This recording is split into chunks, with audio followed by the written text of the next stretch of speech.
vaccinés. Donc, cette exigence-là, pour vous, elle n'est pas exagérée? De demander le passeport par le restaurant? Non. Bien, c'est ça où les restaurants ferment. Hein. Je veux dire, à quelque part, on fait nos choix. Puis je pense pour les commerçants, c'est le fun qu'ils puissent rester ouverts. Là. Ils en ont mangé toute une l'année dernière. On va leur donner un break. Alors, le passeport... À compter de 17 heures aujourd'hui, il y aura fermeture complète des bars, des tavernes et des casinos.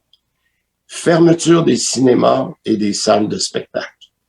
Le télétravail est maintenant obligatoire. Les restaurants pourront ouvrir uniquement entre 5 heures et 22 heures. Les prestations sportives, professionnelles et amateurs seront à huis clos.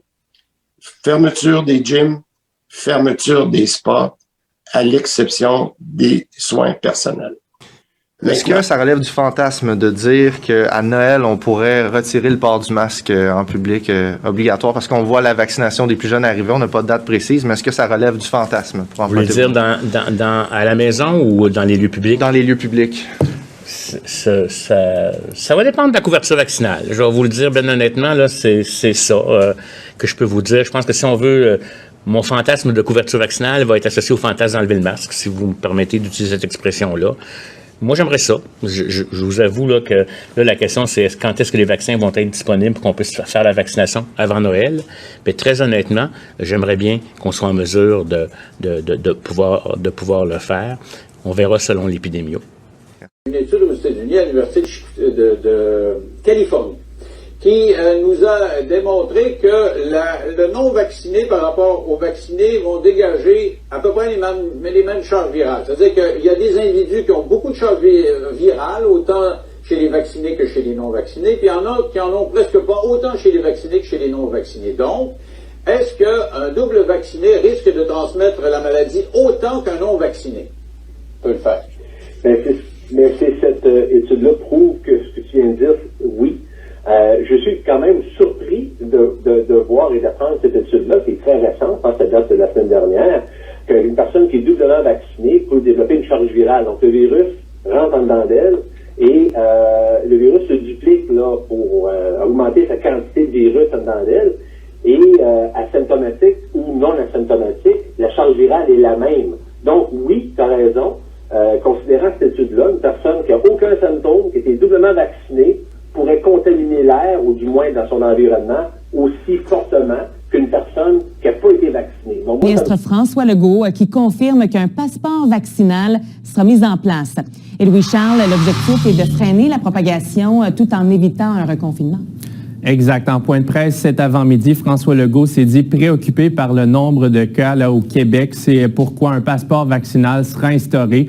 François Legault a expliqué que ça permettra aux personnes doublement vaccinées d'avoir accès à des privilèges malgré une quatrième vague. On peut penser par exemple à l'accès à des services ou des activités jugées non essentielles, comme aller au restaurant par exemple. François Legault insiste donc sur l'importance d'aller chercher ces 2 doses de vaccin qui, selon lui, permettent de se protéger même face aux variants Delta. On peut déjà parler du début d'une quatrième vague.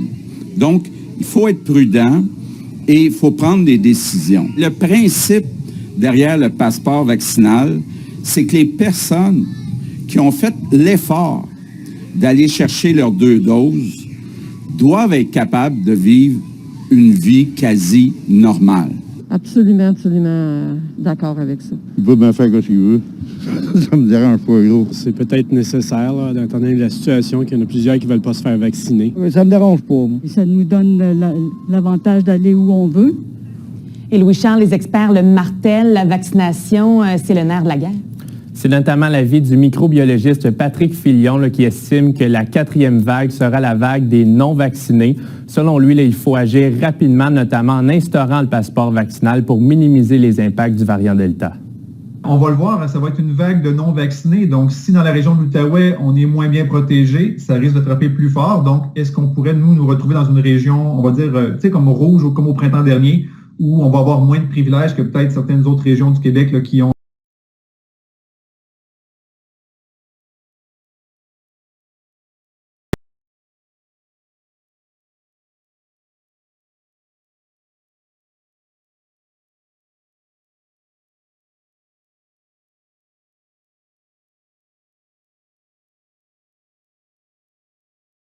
J'étais chez une amie, on jasait dans le cadrage de porte.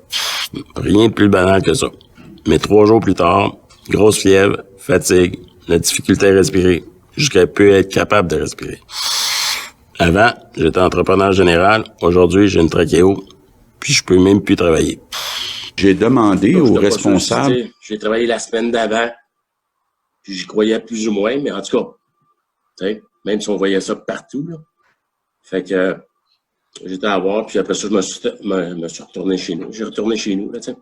Comme la plupart du monde, tout le monde pensait que c'est juste un petit rhume, c'est pas grand-chose, c'est pas important. C'est ça, c'est juste une grippe. Pas moi, tu sais, c'est ça. C'est juste une grippe. À la suite de ça, comment est-ce que tu le suis?